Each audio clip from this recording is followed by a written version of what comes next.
I think imposter syndrome for me was something that was always there. I mean, not having started dancing until the age of 18, I guess a part of me walked into that community thinking, what am I doing here?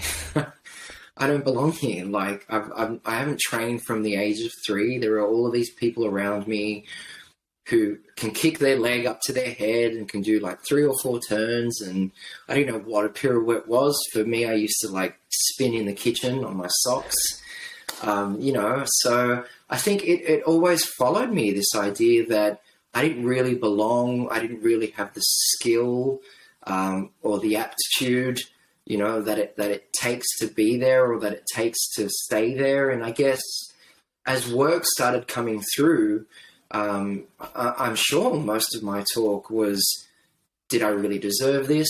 Am I really capable of this? Should I not be here? Is there someone else who deserves it more?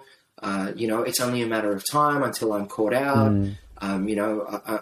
People are going to notice that I'm a fraud. And I think that followed me for most of my career. I think the place where it spiraled out of control was when I moved from being a dancer into a singing role, not just in an ensemble, but I'm talking a principal singing role in a show. So that interrupted a lot of my productivity. It interrupted the joy that I could have and should have experienced from coming out on stage every night as a lead role in The Lion King. We are very good at masking in this industry. I mean, we are actors. It's what we do. So there's not a single person that would have noticed or picked up on the fact that that's how I was feeling. There's not a single person that would have picked up on the fact that I went home and pretty much cried every night, because I didn't feel like I was up to par. And yet here I was with this incredible responsibility and with a show that had so much legacy to it. I felt completely inadequate, but you would never have known that because I was very good at turning up to stage door with a smile on my face and pretending that I had everything in check. And if somebody were to give you some positive feedback, how was that received? Dismissed it immediately. Well, what was the internal dialogue like? Was it like, you have no idea, or like? I would brush it off. I wouldn't allow it to sit. I wouldn't allow myself to savor that compliment or to savor that feedback. I would just brush it off.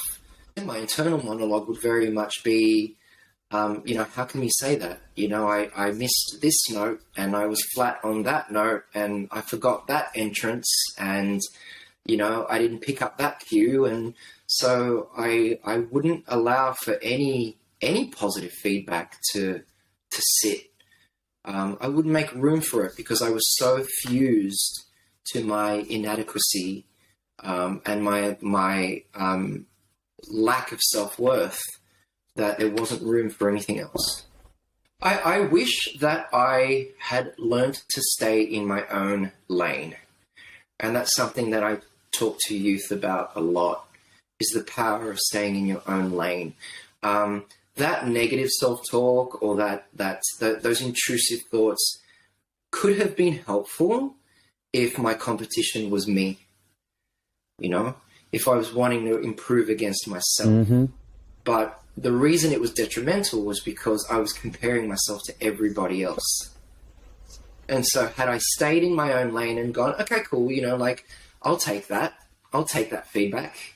Yeah. And I'll work a little harder and I'll try to be a little bit more efficient and I'll try to grow and I'll try to learn. Thank you very much, voice. Thank you, thought. Thank you, feeling, for pushing me. That would have been great. But instead, what I did is that I took all of that, of what was happening, and I compared myself to everybody else on that stage and everybody else in the industry. And that was a battle I was never going to win.